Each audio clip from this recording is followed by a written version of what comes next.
Sveiki, sveikos atvykusios visos. Sveikinusi įsimylėjėlių diena.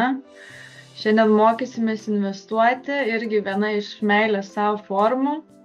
Aš esu Deimantė, Lygiosios įkūrėja. Kas dar negirdėjote apie mus, mes esame nevyriausybinė organizacija, dirbanti ties moterų teisų klausimais, lyčių lygybės klausimais ir veikianti per lokalų aktyvizmą, socialinės medijas ir bendruomenės kūrimą, orientuotus renginius ir iniciatyvas. Šį seminarą ves Vilniaus universiteto lektorė, ekonomistė ir investuotoja Neringa Ramanauskė, o šio seminaro viešnia yra investavimo ir finansavimo platformos Savi komunikacijos ir ryšių su investuotojais vadovė Audra Kondrotė. Seminaras yra įrašomas, tai jį galite rasti Neringos Ramanauskės arba Lygiosios YouTube kanale. Taigi perduodu žodį Neringai. Tai sveiki visi, mane jau pristatė, esu Vilniaus universiteto lektorė, dėstytoja, dėstau ekonomikos dalykus ir aistringai domiuosi investavimu ir mano viena iš misijų pastaruoju metu yra kuo daugiau jaunų žmonių užkrėsti šiuo virusu, investavimo virusu ir aš praeitą seminarą šnekėjau apie tai, kodėl reikėtų pradėti investuoti kuo anksčiau, o šiandien mes jau, taip sakant, stengsimės sužinoti apie pirmas priemonės, nuo kurių galėtume pradėti. Tai yra visokių investavimo būdų, yra visokių priemonių, įvairių turto klasių, o šiandien mes pradėsim nuo to, kas galbūt prieinamiausia, paprasčiausia ir labai lengvai suprantama. Taigi, iš mūsų investavimo pradžios seminarų ar webinarų serijos, tai yra pirmas toks praktinis seminaras, webinaras, kas yra tarpusavio skolinimas ir sutelktinis finansavimas. Žodžiai, tikriausiai terminai jau yra patys girdėti, bet dabar klausimų tai turbūt visiems kyla įvairiausių. Taigi tuos klausimus, kaip Ugnė jau minėjo, rašykite drąsiai viso webinaro metu. Jeigu galiausiai nespėtume tiesioginio įrašo metu, tai galite susisiekti tiek su manim, Neringa Ramanauskė, mane rasite socialiniuose tinkluose. Lygiai taip galite susisiekti ir su mūsų šiandienos viešnia Audra Kondrotė, kuri taip pat atsakys į jūsų klausimus. Na ir nuo ko mes šiandien pradėsim? Mes pradėsim nuo to, kad sužinosime, kas yra tarpusavio skolinimas, sutrumpintai, lietuviškai labai ilgi tie pavadinimai, sutelktinis finansavimas, tarpusavio skolinimas, tai kartais gal sutrumpinimo dėliai, taip ir pasakysiu, P2P arba crowdfunding. Tie angliški terminai skamba, aišku, truputėlį taip, nelietuviškai švelniai tariant, bet už tai jie trumpi ir aiškus.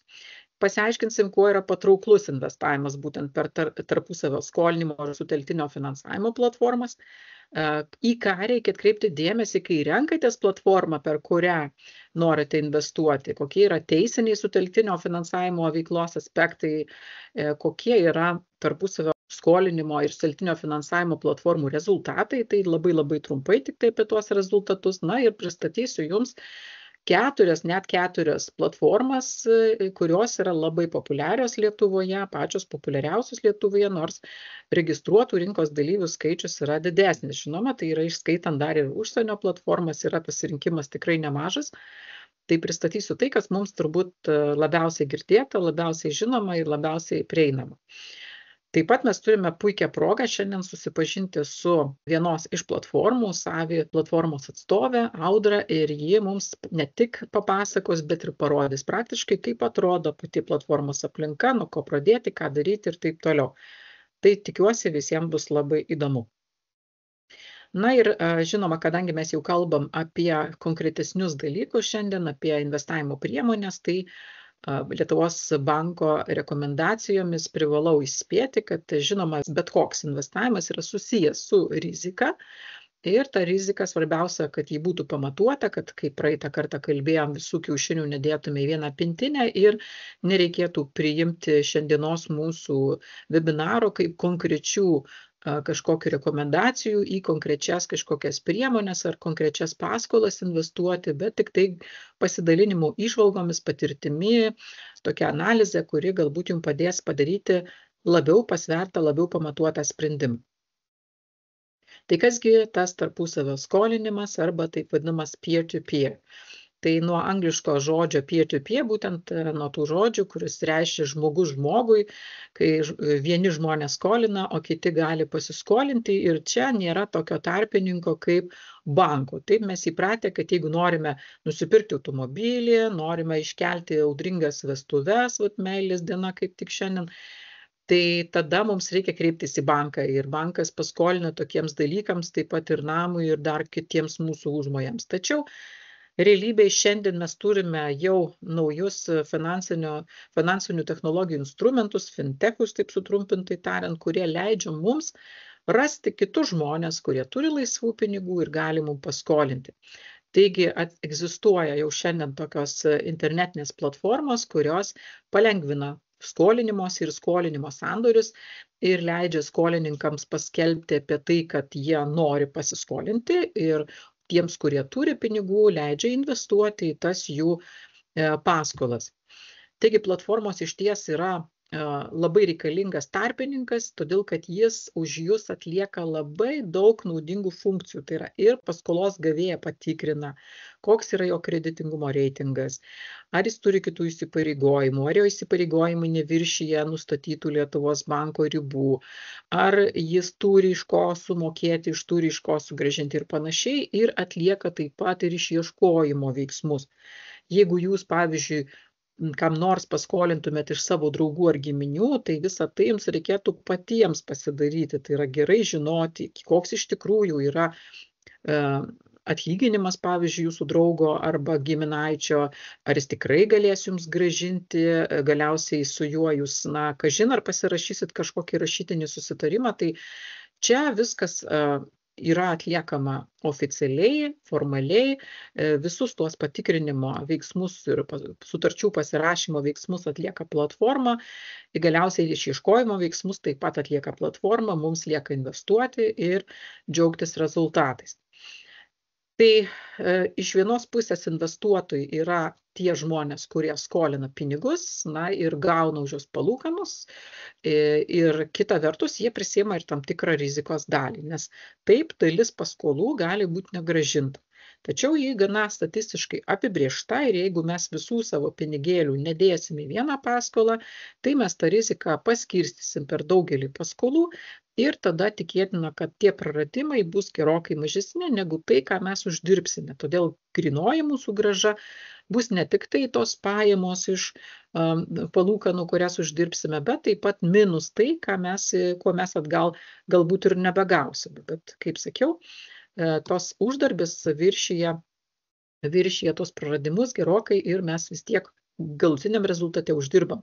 Aš dar prieš mūsų susitikimą patikrinau, kad visos 4 platformos, kurias šiandien pristatysiu, dirba pelningai ir tikrai nei viena nedirba nuostolingai, visų jų yra pajamos augančios, investuotojų skaičiai augantys, paskolų skaičiai augantys, vadinasi, viskas yra šiai dienai kaip ir gerai ir mes neturėtume pagrindo būgštauti, kad tai kažkas neaiškaus, kažkas nežinoma ar panašiai. Tai Lietuvoje tarpusavio skolinimo platformos pradėjo savo veiklą tik tai 2015 metais, bet tiesą sakant, tai nebuvo labai vėlai. Iš tiesų, kai atsirado tokios galimybės, technologinės galimybės, tai tas skolinimas, tarpusavio skolinimas prasidėjo Europoje, paskui Jungtinėse Amerikos valstijose. O dabar mes jau turim tikrai gana neblogas tradicijas ir netgi nemažą konkurenciją tarp platformų. Paprašiau dirbtinio intelekto pavaizduoti, kas yra tas tarpusavio skolinimas P2P. Ir čia mes taip matom paveikslą, kaip dirbtinis intelektas tai suprato. Yra dalis žmonių, kurie kreipiasi, nes nori pasiskolinti ir tada platforma sutelkia tas paskolas į didelę paskolą, nes aš gal galiu investuoti į vieną paskolą, pavyzdžiui, 10 eurų, gal 50, o gal 100.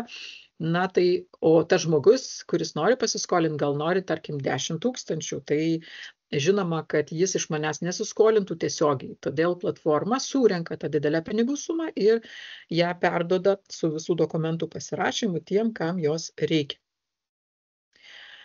Tai kuo skiriasi sutelktinis finansavimas ir kuo skiriasi tarpusavio skolinimas. Tai sutelktinis finansavimas nuo tarpusavio skolinimo iš principo skiriasi nedaug, bet esminis skirtumas yra tas, kad jeigu P2P tai yra skolinimas žmogaus žmogui, ir ten yra tam tikri su tuo susiję apribojimai, kaip mes matysime, tai yra, kad vienas asmuo negali į vieną paskolą investuoti daugiau negu 500 eurų. Toks yra Lietuvos banko apribojimas, tai tuo tarpu sutelktinio finansavimo paskolos gali būti gerokai didesnės, tai yra suma, kurią aš investuoju į vieną kažkokį verslo projektą, gali būti gerokai didesnė ir čia paskolos gavėjas yra jau juridinis asmuo, tai yra įmonė.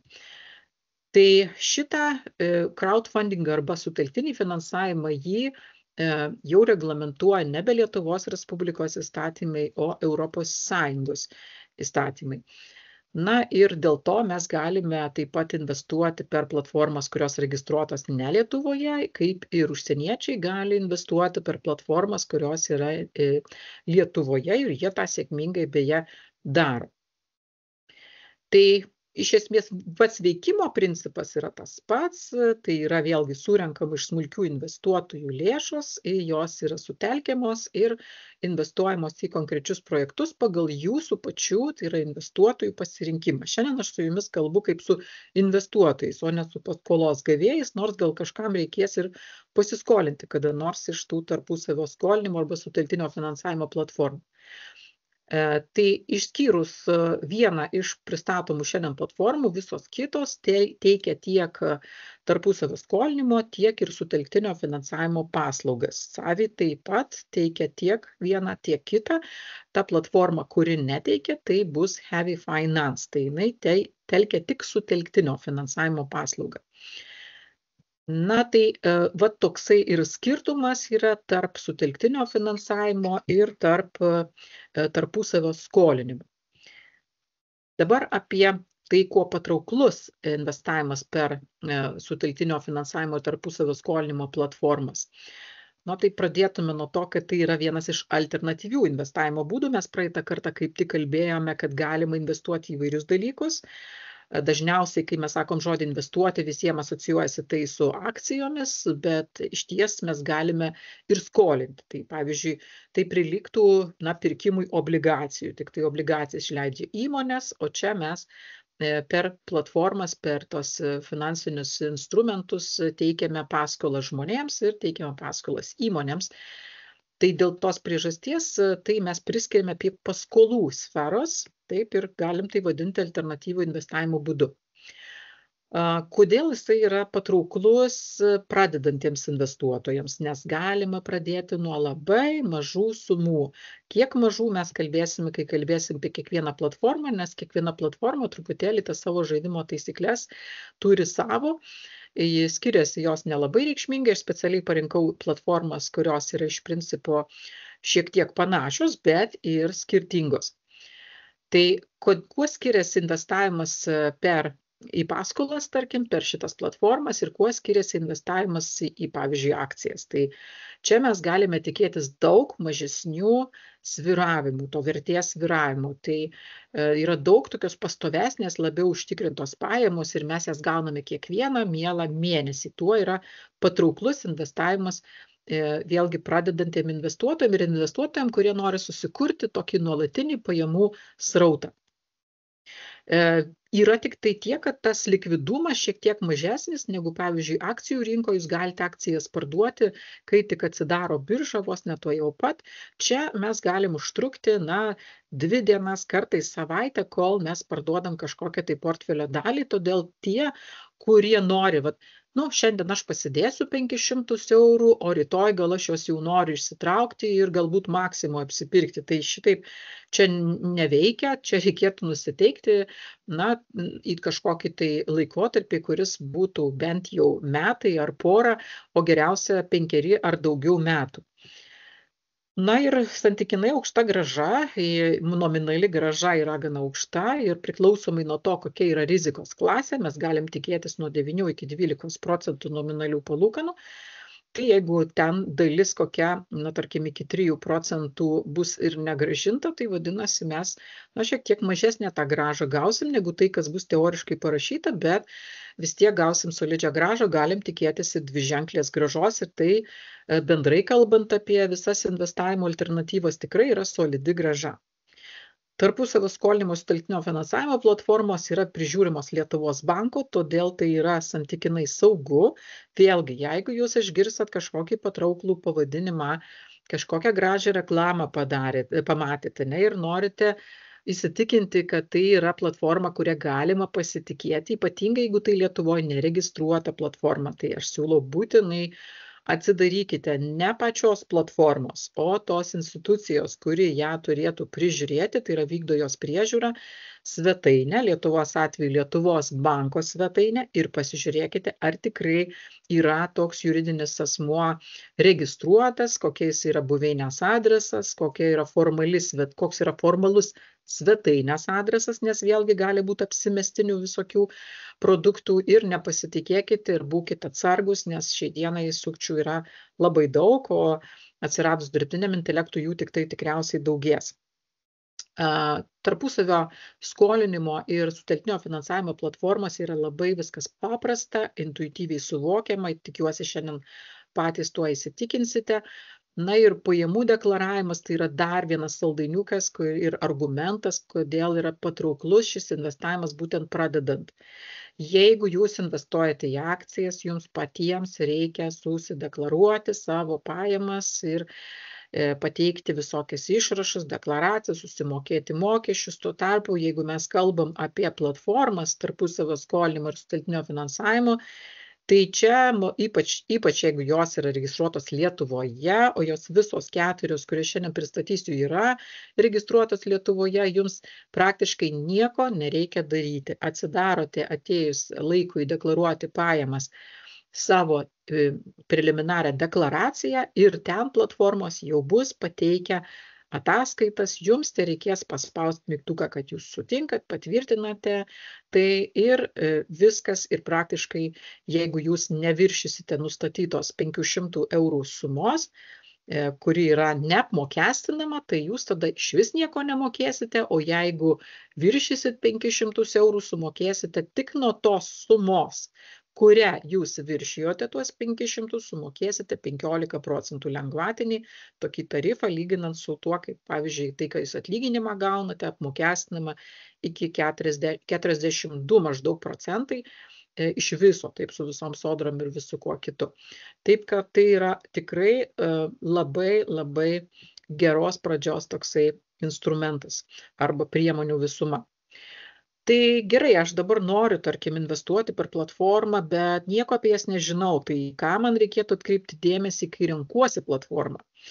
Pirmiausia, reikėtų pasidomėti, kokie yra mokesčiai taikomi už naudojimąsi platformą per mėnesį arba per metus. Tai aš į šitą momentą atkreipsiu jūsų dėmesį, kai kalbėsiu apie kiekvieną platformą. Toliau, kokiu principu platforma operuoja tais pinigais.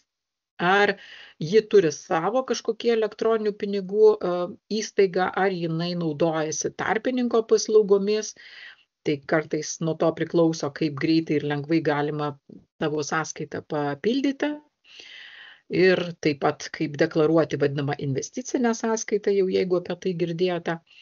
Kaip greitai galima papildyti investavimo sąskaitą ir kaip greitai išimti iš jos pinigus, jeigu jūsų platforma naudoja užsieninį kažkokį tarpininką, tai išimti iš jo pinigus gali kainuoti. Tai už tai vėlgi dar vienas argumentas, kodėl mums smagu naudotis platformomis, kurios yra registruotos Lietuvoje. Kiek patogi, kiek sudėtinga pati platformos aplinka. Čia jau skonio dalykas, vieniem patinka vienaip, kitiem kitaip, vieniem patinka vos ne kiekvieną dieną prisijungti ir pažiūrėti, kaip ten jų investicijos auga ir kaip ten tie pinigėliai kapsi ir jie visus tuos pranešimus nori gauti ir viską sekti, o kitiem atvirkščiai nepatinka, kai trukdo, nepatinka, kai eina laiškai į pašto dėžutę, nepatinka, kai iššokinėja visokie langai ir praneša, kad ten jum įkrito ten euras ar 5 ar 20. Ir jie tiesiog tos pranešimus tada išjungia. Taip pat labai svarbu, kiek išsamios ataskaitos. Yra žmonių, kurie mėgsta gilintis ir kontroliuoti patys ir skaičiuoti patys. Yra žmonių, kurie nemėgsta, jie tiesiog nori matyti gatavą rezultatą. Tai jeigu, pavyzdžiui, ataskaita jums yra išsami, jūs viską matot prieš akis, tai labai puiku. Jeigu kita vertus jūs matote tik tai kažkokius keletą skaičių, vieną ar du ten, tarkim, piraginius grafikus ir nieko daugiau, tai tada kaip žinoti, kaip jums sekasi ir palyginti tai, kaip sekėsi anksčiau. Kokiu principu mokamas atlygis už skolinimą? Tai kartais yra mokama kiekvieną mėnesį, kartais mokama kas ketvirtį, o kartais visa paskola grąžinama iškart. Tai visos 4 platformos, apie kurias kalbėsiu, kaip tik, kad nesikartočiau, tai moka kiekvieną mielą mėnesį. Tai dėl tos priežasties bus tiesiog malonu matyti kiekvieną mėnesį grįžtančią pinigų sumą ir uždarbį ir tuo pačiu galėti vėl tuos pinigus įdarbinti. Tai dar pastiprina tą 8 pasaulio stebuklą, tai yra tų sudėtinių palūkanų principą. Dar vienas momentas, į kurį verta atkreipti dėmesį, ar platforma turi garantinį fondą. Kartais būna, kad platformos tokį fondą turi, kartais turi kažkokias alternatyvius sprendimus, o kartais jokių garantijų pati platforma neteikia. Apie tai atkreipsiu dėmesį, kalbėdama apie kiekvieną platformą. Dabar kaip galima greitai išsimti didesnę sumą pinigų, tai vėlgi irgi gali būti sprendimai, kai platformos, kol kas nei viena iš šitų platformų, kurias pristatysiu, nesiūlo tokio kompleksinio sprendimo. Audra galės pakomentuoti, kaip ten yra su Savi, kadangi, kiek žinau, Savi svarstė tokią galimybę, kad aš visą portfelį iškart gal noriu susilikviduoti, atsitiko kažkas tokio, kad aš turiu tiesiog ar išsikraustau kitą šalį, ar dėl kitų priežasčių man reikalinga labai didelė pinigų suma. Visais kitais atvejais aš rekomenduočiau žiūrėti į savo investiciją kaip į melžiamą karvutę, maitinti karvutę, ją auginti, o maitintis iš to, ką pienuką ta karvutė duoda, o ne pjauti pačią karvutę. Tai toliau, kaip deklaruoti, jau paminėjau ir kiek populiari pati platforma. Taip, tai mes šiandien kaip tik susipažinsim su tom platformom, kurios Lietuvoje labai populiarios, daug žmonių jomis naudojasi ir tikrai abejonių dėl to, kad čia tik vakar kažkas užsiregistravo, šiandien jau nori, kad jūs investuotumėte, tai čia tikrai nepasiūlysiu tokių produktų šiandien. Mes žiūrėsime tai, kuo jau galim pasitikėti, kas jau veikia nemažą laiką. Taip, ir dar vienas dalykas, kuri dalis paskolų yra išieškoma, kas prarandama negrįžtamai, tai irgi gali būti svarbu, nes kai kurios platformos orientuojasi į augimą, kad kuo daugiau paskolų išduoti, kuo greičiau augti, o kitos platformos atsargesnės ir geriau pasveria kiekvieną pasiūlymą ir išduoda paskolas tik tai, ten kas 5 ar prašytojui ir neduoda kiekvienam, kuris nori. Taip kad vėl irgi svarbus dalykas. Ir dar vienas dalykas, kas yra tiesiog įdomu, tai yra tai, kad Lietuvoje sutelktinio finansavimo priemonės tapo labai populiarios. Ir, kaip minėjau, nuo 15 metų, kai atsirado pirmos 2 tarpusavio skolinimo sutelktinio finansavimo platformos, tai ta transformacija vyko į tą pusę, kad mes priėjom prie europinio reglamentavimo. 23 metais Lietuvos bankas jau pradėjo išduoti sutelktinio finansavimo paslaugų teikėjų licenzijas ir būtent sutelktinio finansavimo sritis atiteko Europos reglamentavimui. Tuo tarpu Lietuva pati prižiūri, Lietuvos bankas prižiūri tą dalį ir reglamentuoja tą dalį, kuri yra susijusi su tarpusavio skolinimu. Tai Lietuvos banko oficialioje svetainėje jūs galite rasti ne tik visas registruotas platformas Lietuvoje, jeigu kyla abejonių dėl bet kokio juridinio vieneto, kuris siūlo jums finansinės paslaugas, būtinai patikrinkite, ar jisai listinguojamas, ar jis egzistuoja apskritai Lietuvos banko tose lentelėse sąrašuose juridinių vienetų, kurie gali tokias operacijas Lietuvoje atlikti. Taigi, apie tai gal irgi kažką Audra, nežinau, norės pakomentuoti. Jeigu Audra išgirsit kažką, ko aš gal nepasakiau, tai būtinai mane papildykite. Taigi šiandien mes susipažinsime su 4 populiariomis Lietuvoje platformomis. Tai Savi platforma, FinB, paskolų klubas ir Heavy Finance. Turbūt girdėti pavadinimai, bent jau kelių, nes tikrai galime matyti nemažai ir visokių reklamų. Ir vos tik pradėsite domėtis, tai matysite daug visokiausių kitokių reklamų, tai būkite atsargus, nesakau, finansiniai sukčiai nesnaudžia. Palyginsim trumpai šitas 4 platformas. Aš išsitraukiau šiandien naujausius duomenis apie darbuotojų skaičių. Ir mano duomenimis daugiausiai darbuotojų pastaruoju metu, čia taip išaugo į FinB kažkaip labai daug, bet jeigu mes pasižiūrėtume pagal išduotų paskolų per visą veiklos laikotarpį skaičių, tai mes matysim, kad didžiausias yra paskolų klubas. Gal dėl to, kad jisai didžiausias, man kažkaip sunkiai ten sekasi vis prisiskambinti ir sunkiai iš jų prisiprašau informacijos, o mano tikslas buvo iš pirmų lūpų gauti visą informaciją, tai su visomis platformomis ruošdamasi šitam webinarui susisiekiau ir kalbėjau, bendravau. Heavy Finance, kaip mato, dar turi nedidelį kapitalą, bet tai daugiausia todėl, kad ji vėliausiai pradėjo savo veiklą. Trumpai apie Savi, nes plačiau papasakos pati Audra. Tai mes galim skolinti žmonėms nuo 10 eurų į vieną paskolą, čia tokia minimali suma, bet jeigu ten liko kažkoks likutis paskolos, ten tarkim 8 ar 6 ar net 1 euras, tai galima ir tą nupirkti, tada tokiais atvejais galima. Bet šiaip jau nuo 10 eurų į vieną paskolą, tokia minimali suma. Ir skolinant žmonėms maksimali suma 500, čia ne pati platforma taip sugalvoja, toks yra Lietuvos banko reikalavimas ir šitas bus bendra visoms platformoms, tas 500 apribojimas, kad į vieną ir tą pačią paskolą jūs galite investuoti nedaugiau kaip 500 eurų. Toliau, jeigu tai kalba apie, tarkim, nekilnojamo turto objekto kažkokį tai rėmimą arba į, tarkim, verslą, tai tada jau skolint galima žymiai didesnės sumas, tai ten jau bus reikalavimai šiek tiek kitokie. Toliau, yra toks niuansas, kad kai kuriuose sutelktinio finansavimo platformose smulkus investuotojai, kurie, pavyzdžiui, 10 eurų investuoja, gauna mažesnę procentinę grąžą, tarkim 7 procentus, o tuo tarpu tie, kurie gali sau leisti prabangą į vieną paskolą investuoti ten 1000 ar net 5000 eurų, jie gauna, pavyzdžiui, 10 ir 12. Tai yra diferencijuojama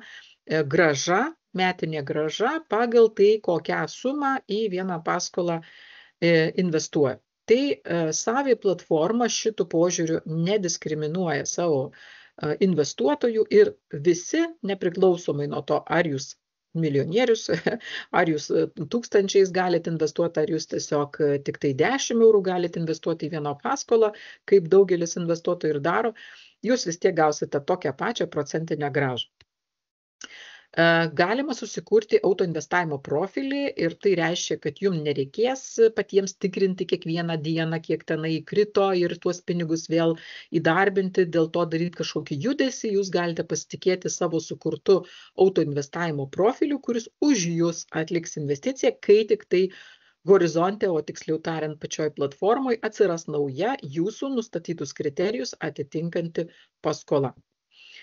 Toliau šitoje platformoje veikia užtikrinimo arba garantinis fondas, ne visada jame būna laisvų lėšų, kaip dabar yra, galės Audra pasakyti, kartais susidaro eilė, tačiau tai reiškia, kad jeigu, pavyzdžiui, jūsų paskola vėluoja, tai už jūs laiduoja pati platforma ir jums tokiu atveju išmoka tą vėluojančią dalį. Tik tai dėmesio, žinoma, jeigu jūs norite investuoti savo 10 eurų į kažkokią paskolą, kurios, pavyzdžiui, palūkanos yra 15 procentų, ir jūs uždėsite varnelę, kad jūs norite su garantiniu fondu investuoti, tai yra naudodamėsi šitą Savi garantiją, tada jūs atitinkamai mažesnė jau grąža, jau nebe 15, bet jau galbūt 11 procentų gausite. Tai jūs arba renkatės didesnę grąžą, didesnę riziką, tai yra prisiimat riziką savo, arba tą riziką galite perkelti platformai, tada gausite mažesnę grąžą. Taip, ar galima parduoti paskolas antrinėje rinkoje ir kiek tai kainuoja? Tai pardavėjas sumoka 1% nuo parduodamos vertės. Vadinasi, jeigu aš turiu paskolą, kurios likutis yra 20, tarkim, eurų, noriu ją parduoti, tai aš sumokėsiu 1% nuo tų 20 eurų, tai atiteks kaip mokestis platformai. Todėl, kai parduodu, aš galiu užsidėti tam tikrą grąžos normą, kiek aš norėčiau uždirbti, kad man pirkėjas, taip sakant, sumokėtų tą 1% ir aš nepajuščiau to iš vis. Toliau, palūkanų mokėjimo principas yra anuitetas. Apie tai, kas yra anuitetas ir linijinis principas, mes kalbėsime sekantį su jumis kartą plačiau. Šitai jums dabar tik tai trumpai tariant reiškia, kad kiekvieną mėnesį nuo kiekvienos paskolos turėtų būti išmokama vienoda suma, kurioje dalis yra grąžinama paskola ir dalis yra palūkanos. Tai paskola pagal Lietuvos Respublikos įstatymą visada gali būti grąžinama anksčiau termino ir tai bus vienoda visose platformose, todėl prie šitos momento negrįšiu ties kitom platformom komentuodama. Atsiskaitimo tarpininkas Savi atveju yra Paysera ir tai reiškia, kad jums norint investuoti šioje platformoje reikia susikurti sąskaitą Payseroje ir tas Paysera bus jums kaip jūsų sąskaitos turėtojas, kaip jūsų bankas. Jame bus pinigai, o platforma tik tai atliks to tarpininko tarp paskolos gavėjo ir jūsų kaip investuotojo vaidmenį. Kas išieško ir kiek tai kainuoja? Tai tiek Savi platforma, tiek visos kitos platformos, kurias šiandien pristatysiu, pačios savo lėšomis, savo pastangomis išieško. Ir išieško ne iš karto teisme, pirmiausia išieško ne teisminiu keliu, tai yra skambina, rašo žinutes, priminimus, teiraujasi, kas atsitiko, siūlo visokius, tarkim, atidėjimus, siūlo išdėstymą kitokį paskolos mokėjimą ir taip toliau. Ir tik tada, jeigu jau nelieka jokių kitų būdų, kaip atgauti pinigus, tai tuomet jau vyksta teisminis išieškojimas ir šitą irgi platforma atlieka savo lėšomis. O kai pinigai išieškomi, jie atitinkamai sugrįžta jums. Apie išieškojimą truputį kalbėsiu plačiau, kai kalbėsiu apie kitą platformą, todėl dabar pasitenkinsim tiek informacijos. Kiek kainuoja naudojimasis Savi, tai pirmus 6 mėnesius yra nemokamas naudojimasis, vėliau 1 euras per mėnesį. Ir tas pats bus pasakytina ir apie kitas 2 platformas, ir apie FinB, ir apie paskolų klubą. Paskolų klubas iki balandžio 1 dienos neturėjo šito mokesčio ir kaip tik prieš porą dienų gavom pranešimą, kad šitas mokestis atsiranda nuo balandžio 1 dienos. Reiškia, senesni investuotojai jau iškart įmokės, o kitiems irgi galios šitą 6 mėnesių toks bandomasis laikotarpis, per kurį dar jūs nieko nemokėsite. Na tai vėlgi, kaip žiūrėti į tą 1 euro fiksuotą mokestį per mėnesį. Tai reikėtų galvoti taip, kad kuo aš daugiau investuosiu, tuo šitas 1 euras man mažiau reikš. Ir antras dalykas, jeigu aš pardavinėčiau, tarkim, paskolas antrinėje rinkoje, tai galiu užsidirbti, kaip minėjau, galima gauti grąžą iš to investavimo antrinėje rinkoje. Ir tada tiesiog tą 1 ir netgi daugiau eurų užsidirbti per mėnesį. Aš visada naudojusi šitą progą ir generuoju savo dar papildomą pinigų srautą, be to, kad palūkanos užauga. Tai Savi platforma yra pati pirmoji Lietuvoje įsteigta, tai mes nuo jos iš tai ir pradedam šiandien, turinti giliausią tradiciją ir ji taip pat turi ir mobilią aplikaciją, kurią patogu naudoti telefone. Kitos platformos savo sąsają sutvarkę taip, kad ten daugiau arba mažiau mobiliam telefone patogu žiūrėti į tą puslapį atsidarius, bet aplikacija mobili, žinot patys, kas tai yra, šiai dienai tikriausiai tai gerokai patogesnis būdas, kaip su platforma turėti reikalų.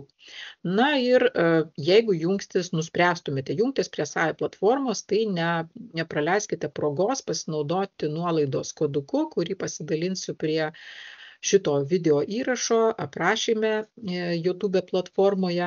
Ir jeigu jungtumėtės per nuorodą, tai tuomet jūs galėtumėte gauti video su paaiškinimais, ten mano pačios pasidalinimas, kaip sutvarkyti savo Savi portfelį, kaip jį sekti, į ką atkreipti dėmesį ir kokią strategiją pasirinkti, kad jūsų pajamos būtų pačios didžiausios. Na tai, kaip sakant, tokia nemokama paskaitėlė tiems, kurie norės registruotis per mano rekomendacinę nuorodą. Pasižiūrėję į viešai prieinamą Savi statistiką, kurią Savi dalinasi, kaip ir kitos platformos, tai mes galime matyti, kokių paskolų šitoj platformai yra daugiausiai išduodama. Tai daugiausiai išduodama refinansavimo paskolų, tai kai žmonės nebegali susimokėti bankui dažnai, kai bankai pastebi, kad bankai tiesiog nuo jų lupa, taip sakant, 9 odą, tai tada jie nusprendžia, kad galima paieškoti, kur galima pigiau žmogiškesnėmis sąlygomis pasiskolinti ir tuomet kreipiasi į tarpusavio skolinimo platformas. Bet nemažai žmonių, kaip matote, ir tiesiog vartojimui, kaip vartojimo paskolą ima ir namų remontui, ir įvairioms kitoms paskirtims, tai jūs vėlgi, kurdami, tarkim, savo autoinvestavimo profilį, galite pasirinkti, kam jūs duosit ir kam jūs neduosit, ar jums patinka, kad žmogus skolinasi vestuvėms ar nepatinka. Taip. Man asmeniškai tai visai smagu, jeigu žmonės skolinasi vestuvėms, duok dievė daugiau vestuvių.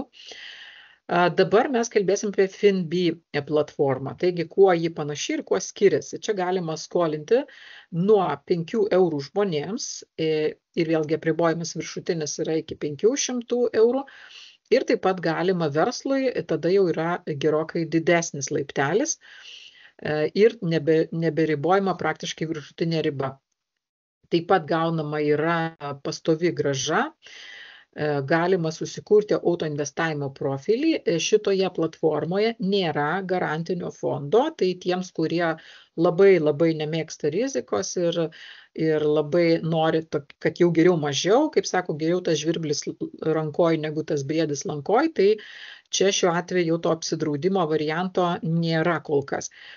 Tai taip pat galima parduoti paskolas antrinėje rinkoje ir pardavimas antrinėje rinkoje nemokamas. Palūkanų mokėjimo principas taip pat anuitetas ir paskola be abejo gali būti grąžinama anksčiau laiko. Šitoje platformoje yra jau integruota finansinis tarpininkas ir sąskaita jūs yra pačioj platformoj. Tai tas yra irgi patogu.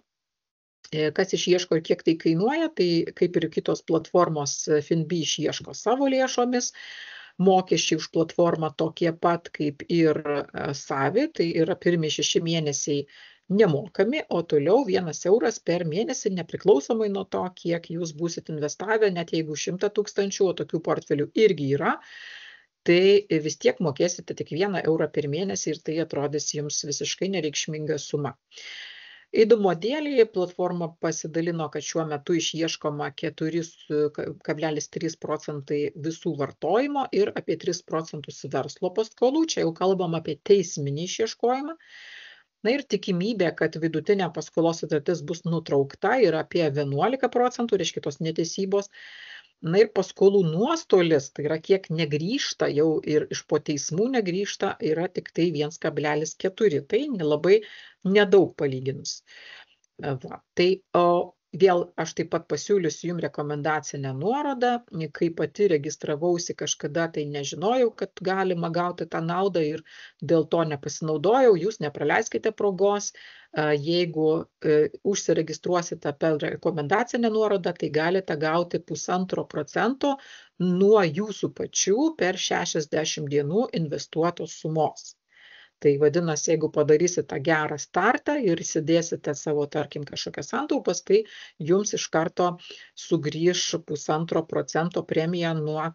Yra tam tikros sąlygos, kad jūs turite investuoti ir jie turi sulaukti, kol bus išmokėta per paskolas, bet iš principo taip jūs gaunate štai tokią sumą kaip premiją. Įdomesnės statistikos iš FinB, kiek yra investuotojų, tai jeigu jūs pažiūrėsite panašią statistiką kitose platformose, taip pat pastebėsite panašias tendencijas, visos platformos auga ir visos auga sparčiai, netgi labai, sakyčiau, sparčiai, kiekvienais metais.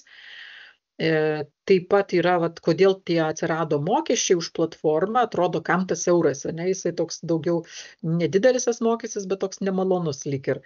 Tai dėl to, kad yra investuotojų, kurių mes čia kaip tik matom iš to paveikslo, kurie, pavyzdžiui, užsiregistruoja ir paskui ten nieko praktiškai nedaro, neinvestuoja ir panašiai. Tai neaktyvūs investuotojai. Tai matom, pavyzdžiui, 30 000 yra registruotų investuotojų, iš jų tik tai 14,5 tūkstančio atliko bent vieną investiciją, tarkime, per metus. Tai Tai vadinasi, dalis tiesiog kabo ir nieko neveikia. Tai vat, kad nebūtų tų kabančių, tai vat, vienas iš atgrasimo būdų yra tas mokestis toksai nedidelis. Ir įdomi išieškojimo statistika irgi jinai būtų panaši skirtingose platformose, bet tik tai tiek, kad aš FNB puslapį tą greitai radau. Tai vidutiniškai platforma yra paskaičiavusi, kad nuo 5 iki 6 metų trunka paskolos išieškojimas. Čia taip vidutiniškai už tai ir šiai sakau, kai jūs investuojate, tai nusiteikit, kad bent 5 metam, kad spėtų grįžtos paskolos. Nors turėkit omeny, net ir vėluojančios, net ir teisme išieškomos paskolos yra parduodamos ir gana sėkmingai, tik tai su kažkokia tai nuolaida antrinėje rinkoje. Neofinance profilis, čia galim skolinti nuo 20 eurų, o verslui nuo 25. Visi investuotojai taip pat gauna vienodą grąžą, taip pat galima turėti auto investavimo profilį. Nėra garantinio fondo, bet yra labai įdomi buyback paslauga. Ji yra taikoma A+ lygio paskoloms, tai yra mažiausią grąžą generuojančioms pačioms saugiausiam paskolom. Jeigu paskola pradeda vėluoti 90 dienų, ją tiesiog iš jūsų 100% nuperka pati platforma. Kitos paskolos B ir C lygio taip pat gali būti išpirktos, jums pasiūlys, kad jums už pusę kainos ją nupirks. Tai jeigu jūs tas tenkina, galite parduoti, jeigu netenkina, laukit patys, kol bus paskola grąžinta. Taip pat galima parduoti paskolas antrinėje rinkoje ir tai yra 1% nuo parduodamos vertės abiems pusėms ir perkančiam ir parduodančiam. Palūkanų principas anuitetas taip pat, paskola gali būti grąžinama anksčiau termino. Atsiskaitimo tarpininką naudoja NeoPay. Ji integruota pačioj platformai, todėl kažkokio diskomforto irgi nejausime. Kas išieško, tai kaip ir visada išieško pati platforma. Kaip sakiau, atsirado mokestis už naudojimąsi platformą ir jis jau bus taikomas nuo balandžio 1 dienos. Negana to yra dar neaktyvumo mokestis, kuris jau buvo taikomas ir anksčiau.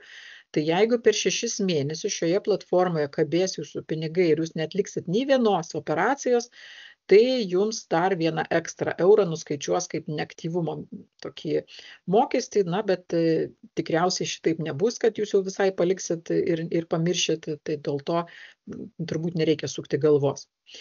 Tai didžiausia pagal išduotų paskolų kiekį platforma Lietuvoje, pateikiama nemažai statistikos rodiklio. Įdomiai atskirtos verslo paskolos, tai yra P2P nuo crowdfunding atskirta, netgi 2 atskiras įmonės ir ten net ir puslapiai skiriasi internetiniai ten įėjusi, atskirai verslas, atskirai kitos paskolos, tai taip truputėlį tokia specifika platformos, bet visa kita veikia panašiai. Kaip galima gauti premiją, jeigu jungiatės per nuorodą, tai tada nuo per 3 mėnesius investuotos sumos jūs gaunate 1% atgal. Taip, tai vadinasi, čia šiuo atveju 1% ir 3 mėnesiai, tuo tarpu mes FNB matėme buvo 1,5%, bet buvo 2 mėnesiai, tai yra 60 dienų. Taip. Įdomi statistika iš šios platformos, tai yra, pavyzdžiui, kaip veikia antrinė rinka. Matom, kad antrinėje rinkoje su premija parduodama didžioji dalis paskolų, vadinasi, uždirba žmonės dar iš to, kad parduoda, bet parduodamos ir kai kurios paskolos su nuolaida. Pavyzdžiui, tiesiog labai greit nori parduoti, arba vėluojančią paskolą, arba net išieškomą paskolą nori parduoti.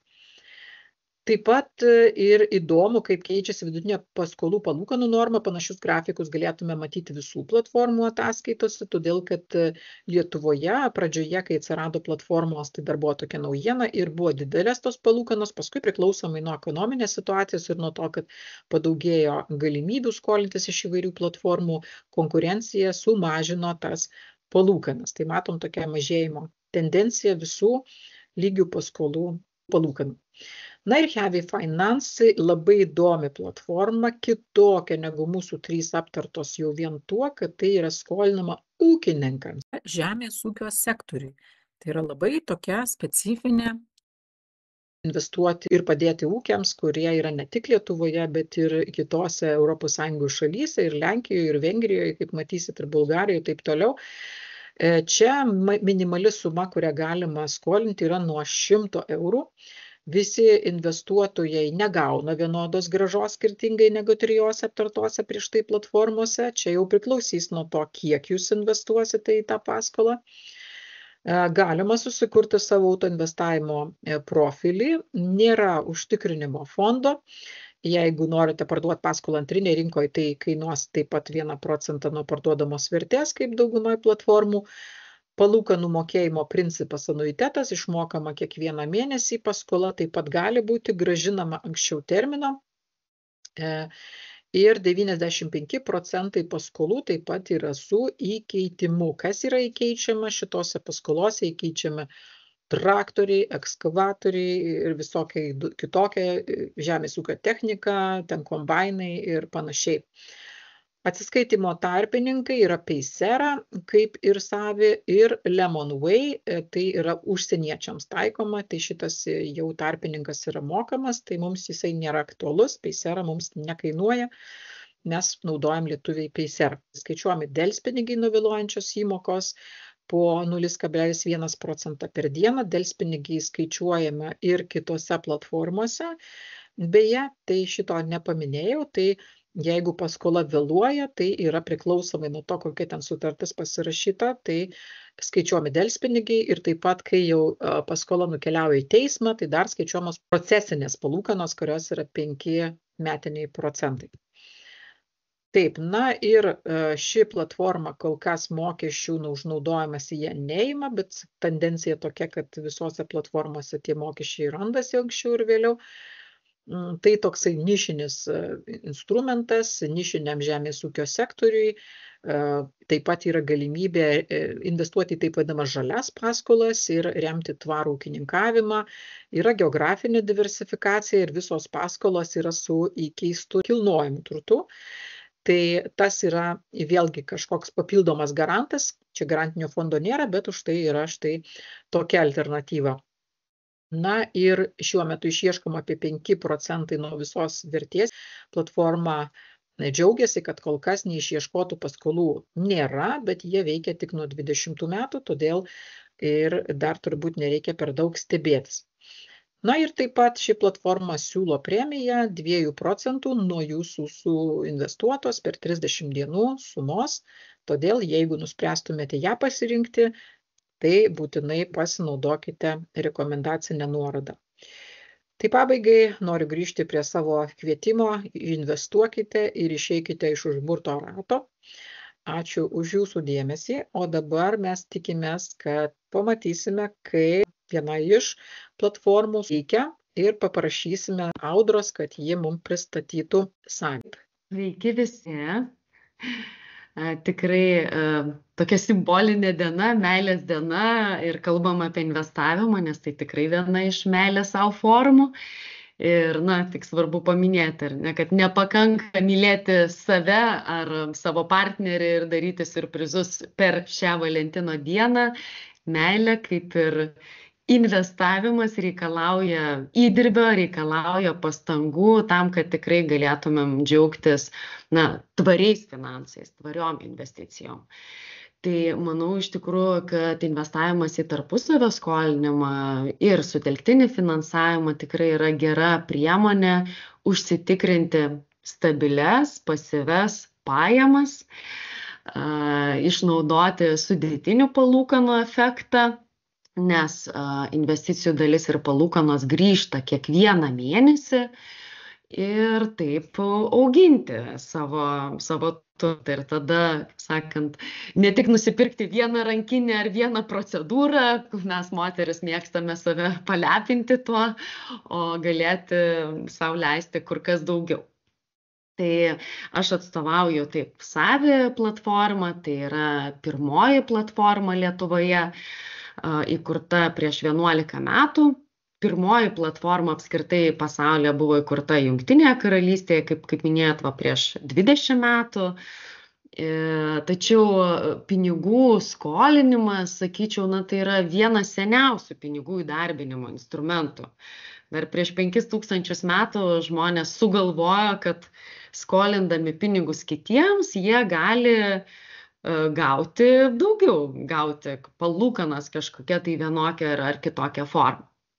Tai tuo galime pasinaudoti ir šiais laikais, nes yra tiesiog visos finansų technologijos, kurios suteikia galimybę dideliam kiekiui žmonių skolinti vienam žmogui ar vienai įmoniai. Tai pradedant gal pasakoti apie save, aš norėčiau papildyti tą tokį kaip mūsų platformos veidą, paveikslėlį, pasakant tai, kad mūsų platforma yra vienintelė, kurioje investuotojai gali investuoti į 4 skirtingų rūšių ar tipų paskolas. Nes kiek savo pristatymę minėjote, kad šitose platformose galima investuoti į vartojimo paskolas, ar ne? Mes vieninteliai turime Lietuvos banko suteiktą licenciją teikti vartojimo paskolas privatiems žmonėms su nekilnojamo turto įkeitimu. Toks sudėtingas pavadinimas, bet trumpai žmogiškai tai būtų tiesiog būsto paskolas. Ir jos be abejo yra užtikrintos įkeistų nekilnojamo turtu. Ir tai yra saugiausias investicinis, būtent paskolinis instrumentas, nes įkeistas nekilnojamas turtas jau yra tikrai pastatytas. Jau mažėja rizika, kad galbūt kils kažkokių tai rizikų statant, vystant tą projektą, ar kažkur bus kažkokie užginčyti dalykai teisme, kas gali nutikti, ar ne, jeigu tas nekilnojamas turtas dar nėra pastatytas. Tai be abejo, apie vartojimo paskolas jūs tikrai padarėt labai gerą įžangą. Taip pat, ar ne, mūsų vienoje būtent aplinkoje teikiamos verslo paskolos ir nekilnojamo turto vystymo paskolos. Tai paskolos su keitimu irgi verslo. Tai vienas toks dalykas dėl to, kad galima investuoti į skirtingus paskolų tipus. Taip pat vieninteliai turime galimybę siūlyti investuoti su investuotojų fondo apsauga. Ir tai ypač yra svarbu pradedantiesiems investuotojams. Tačiau įdomu tai, kad šį įrankį renkasi ne tik pradedantieji investuotojai, bet ir tie, kurie jau turi sukaupę didesnį negu 100 000 eurų portfelį. Vadinasi, jiems irgi svarbu ne tik kuo daugiau uždirbti, bet išlaikyti saugumą savo portfelio. Ir aišku, kalbant apie patogumą, mes vieninteliai siūlome investuoti per mobilią programėlę, nes tai tiesiog viskas reikalauja laiko, ar ne, tai per mobilią programėlę to laiko tikrai galima ir dar daugiau sutaupyti. Nuo ko prasidėjo apskritai šitą, jūs patys pirmieji, taip Lietuvoje, Taip. Labiausiai turbūt žinomi, tik tai klausimas dabar, kaip lygioj vietoj, nebuvo nieko ir staiga atsirado, kaip viskas prasidėjo, labai trumpai prašyti. Tai, kaip sakiau, idėja nėra nauja, ar ne, bet kalbant apie Lietuvą, ši idėja įkurti tokią platformą čia Lietuvoje kilo mūsų įkūrėjui Vytautui Zabuliui, tai ilgametis investuotojas, gerai žinomas tarp investuotojų. Ir jis tiesiog žiūrėjo Bloomberg žinias, kuriuose pamatė pranešimą apie tokią platformą Jungtinėse Amerikos valstijose, nors tai irgi jau nebuvo pirma platforma ir tiesiog jisai pagalvojo, kad tikrai tokią idėją reikia pritaikyti ir čia Lietuvoje, tuo labiau, kad tuo metu tikrai buvo didžiulė pasitikėjimo bankais krizė. Čia po finansinės krizės ir bankai praktiškai neskolino pinigų nei žmonėms, nei verslams ir tuo metu tiesiog atsirado greitieji kreditai, kurie skolino su nežmoniškomis palūkanomis. Tai buvo tokie laukiniai vakarai ir tiesiog ta idėja kurti tokią platformą Lietuvoje kilo siekiant demokratizuoti bankinį sektorių, siekiant suteikti galimybę kiekvienam žmogui tapti banku. Ir skolinant pinigus kitiem žmonėm ar verslam, uždirbti pinigus, nes iki to laiko skolinimas buvo sutelktas bankų rankose ir jie skolindami lėšas, kurie guli sąskaitose, tiesiog susižėrė tikrai nemažus pelnus. Tai va, tai tokia priešistorė. Ir iš tikrųjų buvom pirmieji, bet gan greitai atsirado ir kitų konkurentų ir tikrai konkurencija didėja, ir tai byloja apie tą dalyką, kad iš tikrųjų tai yra naudinga ir besiskolinantiems, kurie turi daugiau pasirinkimų ir tikrai, galim sakyti, tokių žmogiškų sąlygų ir žmogiško lankstumo, greičio, į tai yra orientuotos, ar ne, tokios platformos, kaip mes, būti prieinamais, būti žmogiškais, lankščiais, greitais ir rasti individualų sprendimą kiekvienam klientui, lygiai taip pat pasiūlyti tą norimą grąžą ir riziką investuotojui.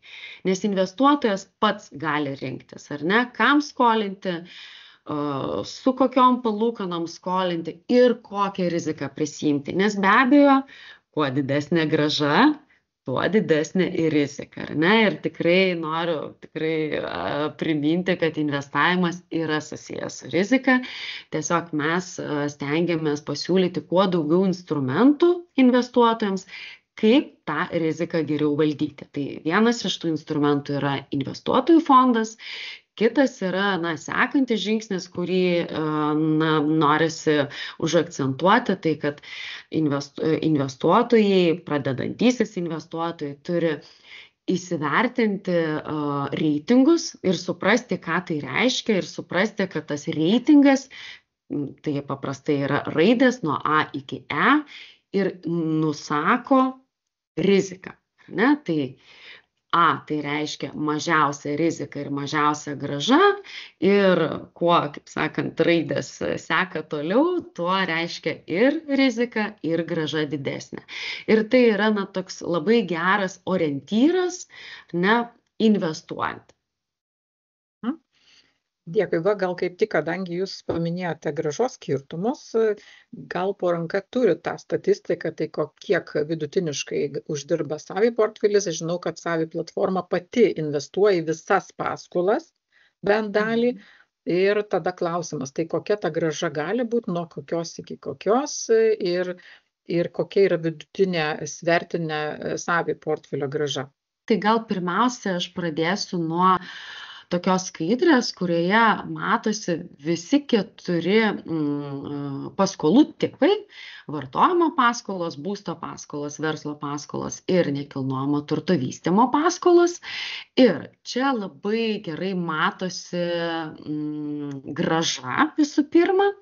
Tai be abejo, vartojimo paskolos suteikia galimybę gauti didžiausią grąžą.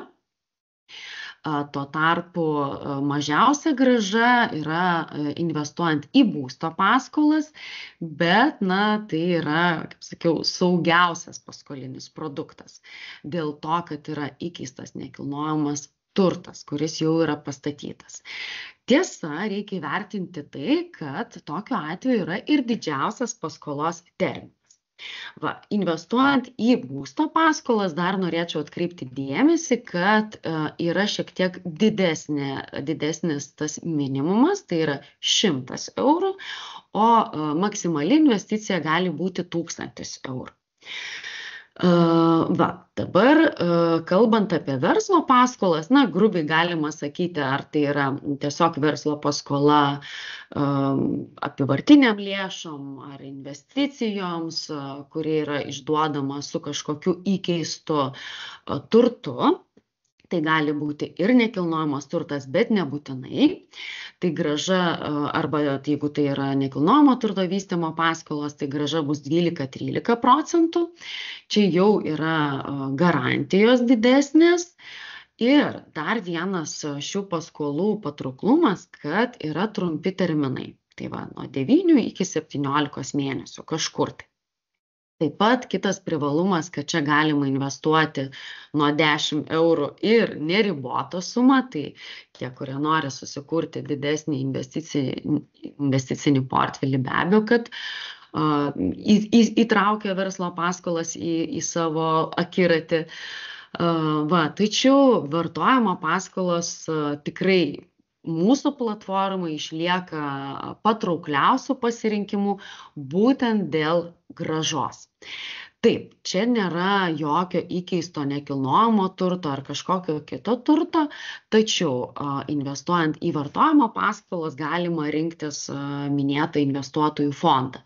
Ir tokiu atveju, taip, jūs šiek tiek turėsite dalį nuo gaunamų palūkanų skirti investuotojų fondą ir ta konkreti dalis priklauso nuo paskolos palūkanų, na, pavyzdžiui, jeigu paskolos palūkanos 10%, tai investuotojų fondui atiteks 2% iš tų 10%, bet jeigu paskolos palūkanos yra 20%, tai jau gal net ir 8% atiteks. Tačiau, jeigu paskola taps nemoki, tai reiškia, kad paskola vėluos 90 dienų ir daugiau, investuotojų fondas kompensuos jūsų investicijų likutį ir per 90 dienų susikaupusias palūkanas. Tai šiuo atveju tikrai labai lengva valdyti investicinę riziką, taip, šiek tiek mažesnė grąža, tačiau praktiškai jūs tikrai labai mažai ko rizikuojate. O rizika investuojant į visas paskolas yra pagrindinė ta, kad jūs galite ar ne prarasti arba savo investicijų dalį kažkokią tai, arba net ir visą investiciją.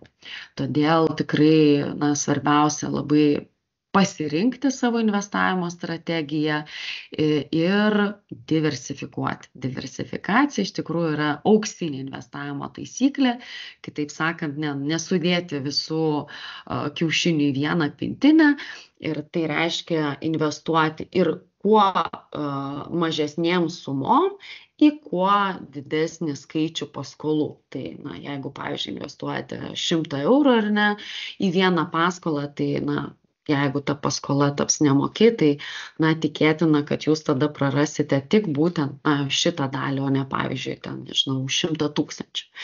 Va, kita vertus, net jeigu paskola tampa nemoki, tai nereiškia, kad ta paskola yra prarasta. Mūsų platformoje yra iš tikrųjų mažiausias prarastų paskolų procentas, tai yra tik 0,1%. Lygiai taip pat mūsų platformoje yra mažiausias vėluojančių paskolų procentas. Jisai yra 5,8%. Ir kodėl taip yra? Tai, iš tikrųjų, mes esame ta platforma, kuri orientuojamės ne į kiekybę, bet į kokybę. Ir mes patvirtiname tik 6% visų paraiškų, kurios atkeliauja į mūsų platformą. Tai reiškia, kad investuotojai tikrai gauna jau labai atrinktas paskolas. Taip pat mes prisiemame riziką kartu su investuotojais, į visas paskolas investuojame iki 12% ir mums patiems skauda, jeigu paskolos gavėjas vėluoja. Ir, svarbu tai, ką jau Neringa ir jūs paminėjote, kad mes užsiemame ir visų išieškojimu. Tai nuo pat pirmos dienos, kai paskolos gavėjas pradeda vėluoti, mūsų platforma stengiasi susisiekti, ir švelniom, ir ne visai švelniom priemonėm, ar ne, tiesiog įtikinti laikytis nustatyto grafiko, nes tai taip labiau apsimoka ir paskolos gavėjui. Nes, jeigu paskolos gavėjas vėluoja 40 dienų, tai jau mes perdodame šią informaciją ir ši informacija tampa vieša, tai reiškia, prastėja kredito istorija to asmens, jis toliau negali pasiskolinti arba gali pasiskolinti kur kas prastesnėmis sąlygomis. Jeigu vis tiek mūsų priemonės nepadeda ar ne, ir nei gražiuoju, nei kitaip nepavyksta susitarti, ir paskolos gavėjas nemoka įmokų 3 mėnesius ar šiek tiek daugiau, tai tada paskolos sutartis nutraukiama ir perdodama teismui, tai vadinasi, mes ir toliau išieškome tą paskolos likutį ar neteisminiu keliu ir rūpinamės, kad investuotojai atgautų savo lėšas. Tai, kad įsivaizduotumėte, ar ne, ką tai reiškia, pavyzdžiui, per ketvirtį mes investuotojams išmokame apie 1 milijoną eurų palūkanų. Tiek jie gauna vien tik palūkanų nuo savo investicijų. Ir per ketvirtį, čia kalbu apie paskutinį praėjusių metų ketvirtį, apie 500 000 eurų buvo investuotojams išieškota iš tų vėluojančių paskolų. Kiek mažiau negu pusė buvo išieškota dar iki teismo, daugiau negu pusė iš to 500 000 eurų buvo išieškota teisminiu keliu. Ir nuo pat to momento, kai paskolos gavėjas pradeda vėluoti, paskolos investuotojas pradeda gauti ir delspinigius.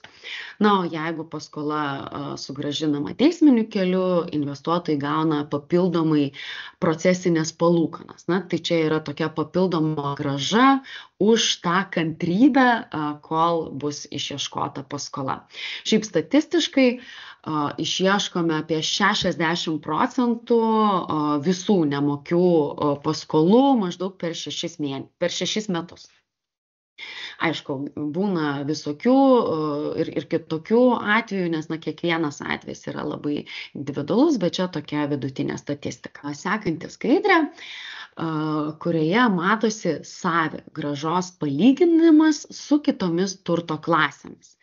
Čia rėmėmės didžiausios investicijų valdytojos duomenimis BlackRock kompanijos ir palyginome savi grąžą su akcijų, žaliavų, obligacijų ir nekilnojamo turto fondų grąža. Tai, matosi galbūt tokie du akivaizdus dalykai. Tai vienas momentas, kad tikrai savi grąža iš paskolų yra labai stabili, jai nėra būdingi svyravimai, kokie yra būdingi kitoms turto klasėms. Žinoma, galbūt grąža irgi nėra tokia didelė, kaip pavyzdžiui akcijų 2021 metais, tačiau pliusas tame, kad ir nėra ar ne tokių nuostolių, kokie būdingi kitoms turto klasėms. Tai reiškia, kad investuojant į paskolas, grąžą tikrai galima numatyti, paskaičiuoti, nes jeigu jau investavote į paskolą su 10%, tai ta grąža nesikeis visą paskolos laikotarpį. Antras dalykas, kas matosi šitame grafike, kad laikui bėgant savi grąža šiek tiek mažėja. Ir tai yra labai normalu, nes be abejo, kai tik pradėjo veikti platforma ir tos konkurencijos nebuvo, net ir bankai praktiškai ar ne neskolino, tai ir palūkanos investuotojams buvo tikrai gana didelės, apie 25%. Tačiau laikui bėgant konkurencija didėjo, mes jau ir dabar konkuruojam dažnai ir su bankais dėl geriausių paskolos gavėjų, tai be abejo ir ta grąža atitinkamai mažėja. Žinoma, tikrai, sakant, tas kreditų reitingų rėžiai arba kredito rizikos apetitas yra didelis, tad, kad įsivaizduotumėte, ten, pavyzdžiui, A reitingo vartojimo paskolos gali būti su 8% palūkanų, o E reitingo paskolos su 30% palūkanų. Todėl vidutinė ta grąža yra šiuo metu apie 15–16%. Aš dar turiu galbūt tiesiog keletą tokių pagrindinių faktų, tai galbūt tada irgi pratęsiu, tai tiesiog, kad užakcentuoti, tai pirmiausia, ar ne, yra kodėl lengva pradėti, tai yra ta maža pradinė investicija, tai prižiūrima Lietuvos banko, tikrai mūsų platformoje labai aktyvi yra antrinė rinka, tai didina likvidumo galimybę. Šiai dienai, ar ne, nėra galimybės parduoti iš karto viso portfelio, tačiau visai neseniai, praėjusiais metais, pristatėme naują funkciją tokią, kad būtų galima parduoti tikrai daug investicijų vienu metu. Tai iš tikrųjų palengvina investuotojams galimybę parduoti savo investicijas, jeigu prireikia susigrąžinti lėšas anksčiau laiko. Ir šiaip statistiškai žiūrint, apie 60 ir daugiau procentų visų paskolų yra parduodama su premija. Vidutinė premija yra 4 procentai. Tai rodo iš tikrųjų, kad didžioji dalis investuotojų antrinė rinka naudojasi ne siekdami anksčiau susigrąžinti lėšas, o tiesiog siekdami papildomai uždirbti. Tuo pačiu, tai yra puikia proga investuotojams, kurie nori greičiau įdarbinti investicijoms skirtas lėšas, tiesiog nusipirkti papildomai investicijų iš antrinės rinkos, ar ne, jeigu nepakanka investicijų pirminėje rinkoje. Tai jau minėjau, kad prisiimame riziką kartu su investuotojais ir investuojame nuosavų lėšų, veikia autoinvestavimas, veikia investuotojų fondas. Šiai dienai bendrai išduotų paskolų suma yra 127 milijonai eurų ir nuo 2016 metų platforma auga apie 35 procentus, tai vidutiniškai tiek didėja suteikiamų paskolų kiekis. Per visą veiklos laikotarpį investuotojai jau yra uždirbę 19 milijonų eurų vien tik iš palūkanų, nekalbu apie investicijas, kurios jiems grįžo. Ir per ketvirtį, kaip minėjau, tai yra maždaug 1 milijonas eurų šiuo metu išmokama. Vidutinė svertinė palūkanų norma šiuo metu yra 16 procentų, tačiau čia kalbu apie be abejo istorinę grąžą ir vis tiek turiu pasakyti, kad istorinė grąža negarantuoja ateities rezultatų ir visuomet tiesiog pradedant investuoti tikrai reikia peržiūrėti, kokie yra reitingai, kokios yra palūkanos prie kiekvieno reitingo ir kokia yra nemokumo rizika. Visą šią informaciją mes pateikiame savo svetainėje, kad investuotojas galėtų pats įsivertinti ir priimti pamatuotą sprendimą. Šiuo metu neveiksnių paskolų rodiklis yra 5,8 procento, tai, kaip minėjau, tai yra 90 dienų vėluojančios paskolos, bet primenu, tai nėra prarastos paskolos. Registruotų investuotojų šiuo metu yra daugiau negu 43 tūkstančiai, bet iš jų aktyvūs investuotojai yra šiuo metu apie 16 tūkstančių. Ir kaip minėjau, turime 5 banko licenzijas, vieninteliai iš visų platformų, tai todėl mūsų platformai toks didelis investicinių galimybių pasirinkimas. Ačiū labai, Audra. Tai man ar turime kažką iš auditorijos? Papildomų klausimų nebuvo, bet aš turėčiau klausimą. Aš kaip žmogus visiškai žalias šitam dalyke, pirmą kartą klausau tokios paskaitos, tokio seminaro ir man įdomu, aš tarkim investuoju 10 eurų, terminas yra tarkim 9 mėnesiai ir aš tą savo investiciją plus grąžą atgaunu po 9 mėnesių. Ar aš galiu platformoje žiūrėti, kaip kinta mano investicija, kaip auga pinigai, ar aš tik tai po tų 9 mėnesių jau gaunu visą tą sumą, nesekdama, kaip ten kas kinta. Tai man įdomu.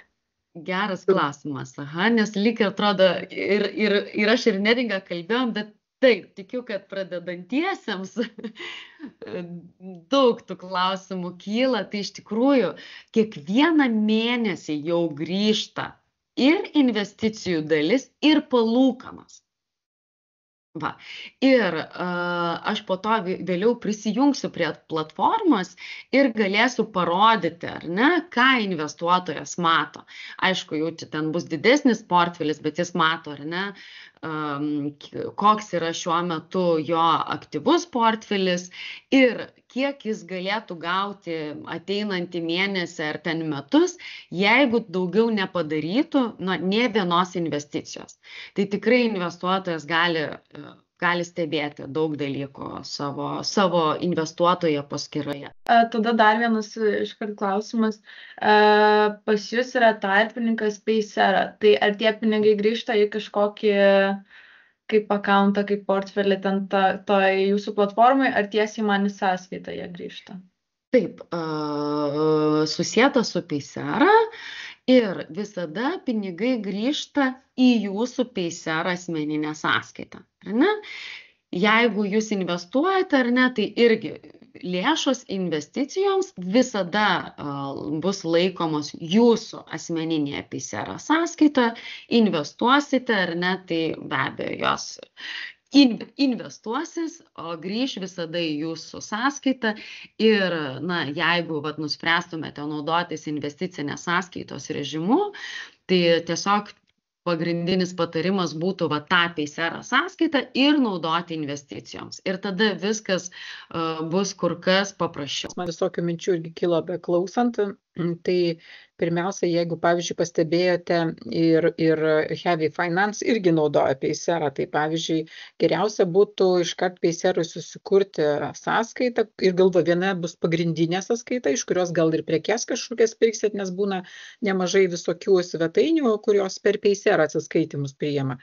Tai kad nesipainiotų jūsų vartojimo išlaidos, jūs turite, jeigu norėsit priskirti savo sąskaitą investiciniai, jums reikia susikurti Payseroje, ten galima kiek nori tų sąskaitų susikurti nemokamai, tai sukurkit vieną, pavyzdžiui, savį, taip ir pavadint galit, kitą sukurkite, pavyzdžiui, Heavy Finance, todėl kad nesimaišytų skirtingų platformų pinigai ir nesimaišytų su jūsų atsiskaitimais kitais. Tai būtų geriausia, kad tam tikslui, kad jie pinigai visada žinotumėt, kiek jų krito ir kur jie išėjo, tai jūs tiesiog į atskirą sąskaitą ten pasidarykite. Taip pat ir bus dar viena platforma, kuri Paysera naudoja, tai bus kitą kartą pristatysiu, tai siūlyčiau, kad nebūtų painiavos tarp pinigų, tiesiog kiekvienai platformai po skirtingą sąskaitą. Ir tada tie pinigėliai ten bus.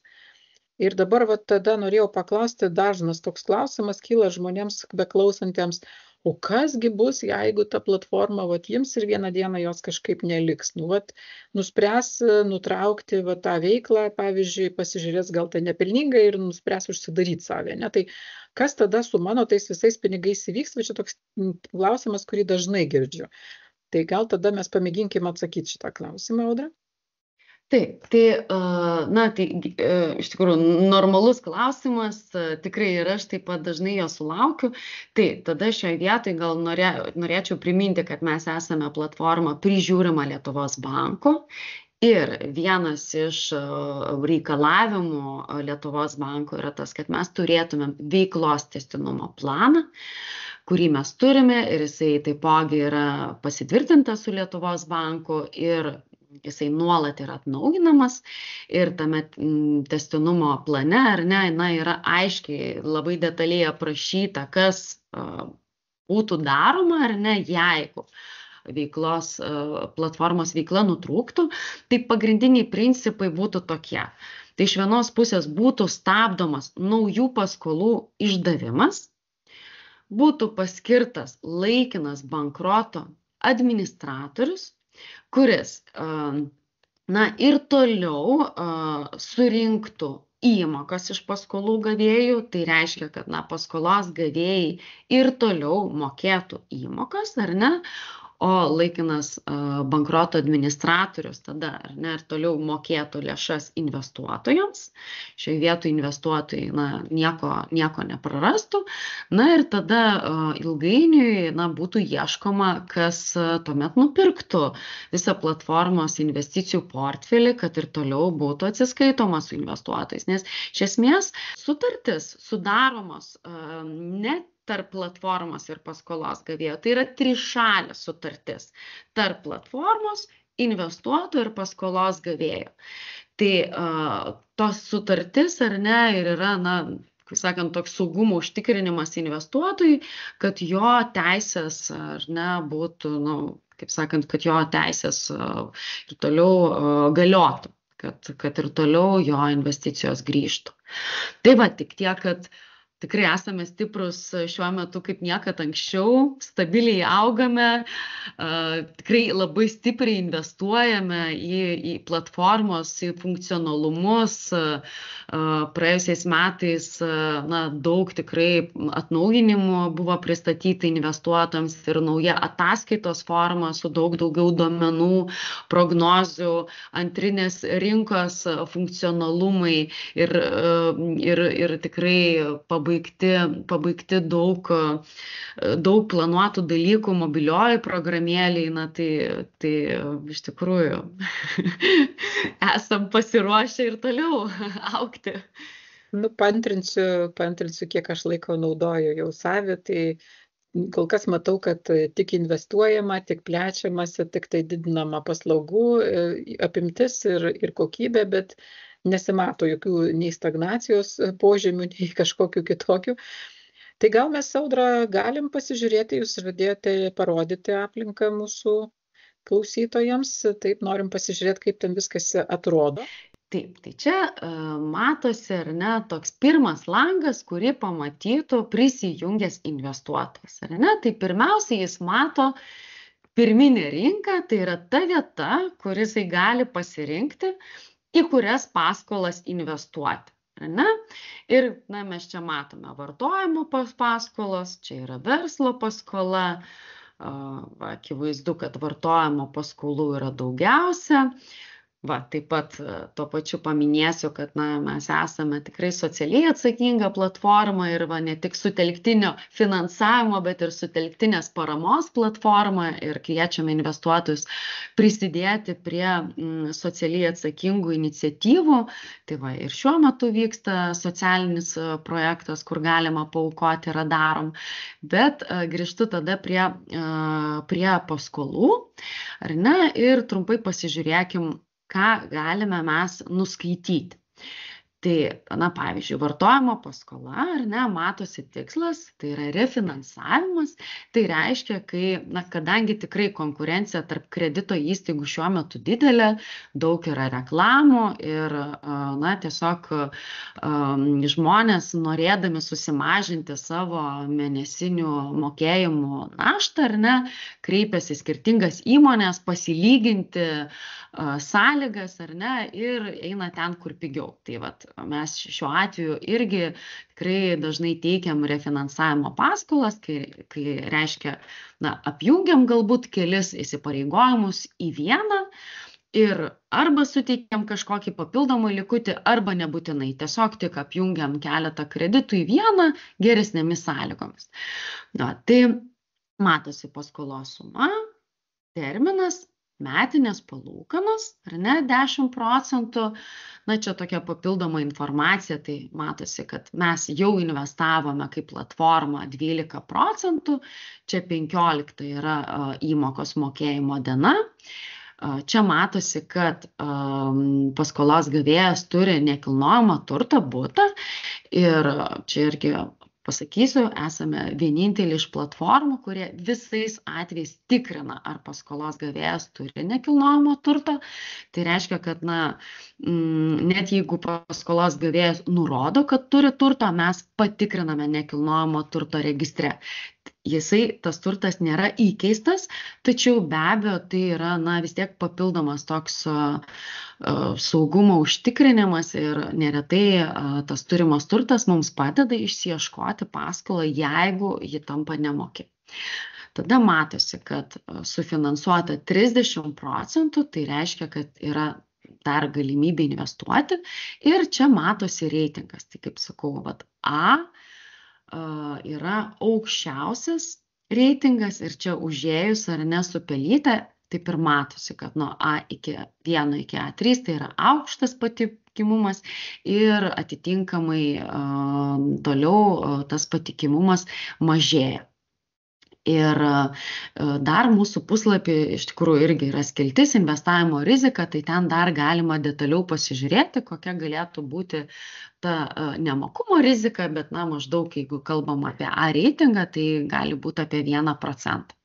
Jeigu mes spaudžiam peržiūrėti, tai va, tai čia dar matosi daugiau informacijos, ar ne, matosi amžius, lytis, matosi, kad dirba informacinėse technologijose, išsilavinimas matosi, miestas, va, gyvenamoji vieta, šeiminė padėtis, matosi, ar turi vaikų ar ne, nes išlaikomų asmenų skaičius ir turima omeny vaikai. Tai va, čia matosi ir jo pajamos, ir darbo paskutinėje darbovietėje stažas, įsipareigojimų ir pajamų santykis. Taip pat matosi jo kredito istorija, kad neturi jokių skolų ir kad va, prieš 5 metus tik tai buvo kažkada fiksuota skola. Tai jeigu visa šita informacija, atrodo tinkama, tai čia reikėtų įrašyti investuojamą sumą, ir spausti mygtuką investuoti. Ir čia va, iš karto yra galimybė uždėti varnelę ir investuoti su investuotojų fondu. Tai, aišku, dabar mes to nedarysime, sugrįžkime dar ir žiūrėsim verslo kokią paskolą, kad matytųsi, kas skiriasi. Tai va, verslo paskola, apyvartinės lėšos, suma, laikotarpis, grąža. Matosi, kad sufinansuota 93%, tai jau iš tikrųjų liko visai nemažai, matosi, kad reitingas yra B. Ir mes čia galime daugiau matyti, koks yra įmonės pavadinimas, galima papildomai ją pasitikrinti. Čia matosi įmonės aprašymas ir finansiniai rodikliai pateikti, matosi, kad įmonė auganti, pelningumas aukštas, koks yra užtikrinimas, kad yra įkeičiamos visos esamos ir būsimos reikalavimo teisės į gautinas lėšas. Ir be abejo, tai yra laidavimas ir vekselis. Va, kas čia yra irgi atskirai surašyta ir visos rizikos surašyta. Ir taip pat galima matyti ir kiek kiti investuotojai investuoja, ko prieš tai neparodžiau, kalbant apie vartojimo paskolą. Tai va, matosi, kad sumas tikrai labai skiriasi nuo 10 tūkstančių, tai yra 10 eurų, 2000, 5000 ir taip toliau. Tai va, irgi pradedantiesiems visai gali būti smagu pasižiūrėti ir pačiam nuspręsti, kiek aš noriu investuoti. Va, tai čia yra pirminė rinka, ar ne, yra ir antrinė rinka, kuri, kaip minėjau, užtikrina likvidumą arba suteikia galimybę įsigyti paskolų papildomai arba uždirbti. Tai va, čia irgi tikrai galite matyti, kad dauguma parduoda su premija. Bet čia gal tikrai šiandien nelieskim taip detaliai, čia ko gero reikėtų atskiro pokalbio. Parodysiu, ką galima matyti, ar ne, kokie statistiniai duomenys pateikti. Tai va, čia matosi šio investuotojo, ar ne, portfelio dydis, matosi, kad portfelis yra taip stabiliai, nuosekliai augantis, matosi, kiek yra laikų, kokios yra vėluojančios įmokos, kiek yra teisminiam išieškojimui perduotų paskolų. Tai čia yra, kažkur apie 5,8, iki 6%, taip grubiai, ar ne, kas ir atitinka tą tokį standartinį vidurkį, matosi, kokia yra vidutinė paskolų grąža ir čia galima būtų dar filtruotis savo visas turimas investicijas pagal investicijų statusą arba atsisiųsti Excelį. Bet aš gal tiek detaliai neįsiu, dar noriu parodyti ataskaitą, ką irgi mato investuotojas. Tai čia mato gautas ir gautinas sumas, tai čia vėlgi gali pasirinkti, pavyzdžiui, per artimiausius metus ar per artimiausius 2 metus, kiek gautų, pavyzdžiui, gautina kredito dalis, gautinos palūkanos ir čia gali pasižiūrėti, kad stabiliai ta suma būtų išmokama kiekvieną mėnesį, tik tai, aišku, ta suma mažėtų, jeigu papildomai nebūtų atliekama investicijų. Čia matosi portfelis pagal mokėjimo grafiką, čia jau matosi ir procentaliai, kiek yra laikų paskolų mokamų, kiek vėluoja, tam tikrą dienų skaičių. Čia yra investicijų grąža, kur irgi galima pasirinkti arba žiūrėti per visą laikotarpį, arba per einamuosius metus, arba per einamąjį mėnesį, arba per paskutinius, 12 mėnesių. Ir per paskutinį 12 mėnesių galim pasižiūrėti, tai yra toks uždarbis, kurį sudaro palūkanos, vėlavimo mokesčiai, tai reiškia, kad už kažkurias vėluojančias paskolas buvo gauta papildomai šiek tiek procesinių palūkanų. O pagrindinės išlaidos tai yra tas investuotojo aptarnavimo mokestis, kuris yra 1 euras per mėnesį.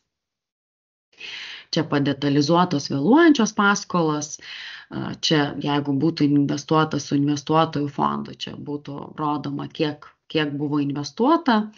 Čia yra metiniai mokesčių duomenys, tai iš tikrųjų čia praktiškai svarbu žinoti tik tai, kad visą darbą irgi padaro platforma ir prieš deklaravimo metą visi duomenys sugultų preliminariose mokesčių deklaracijose ir investuotojui reikėtų tik tai jau pačiam pateikti tą formą valstybiniai mokesčių inspekcijai. Tai trumpai, taip kaip čia atrodo ir kiek tų duomenų gali matytis. Gerai, tai kągi, Audra, tikrai jau Valentino dieną mes šį sutrukdėm ir dar tiesiai iš po įspūdingos kelionės. Noriu visiems padėkoti, kas turėjo kantrybės ir su mumis pasiliko iki galo. Ir ačiū labai Deimantai ir Ugniai, kad pakvietė mus prisijungti webinarui, pasidalinti savo patirtimi ir įžvalgom. Ačiū labai Audrai, taip pat už tai, kad pasidalino ir netgi gyvai parodė pačią platformos aplinką. Irgi dėkoju visos organizacijos vardu. Labai įdomu buvo ir man pačiai užsirašinėjau čia užrašus. Tai labai dėkoju.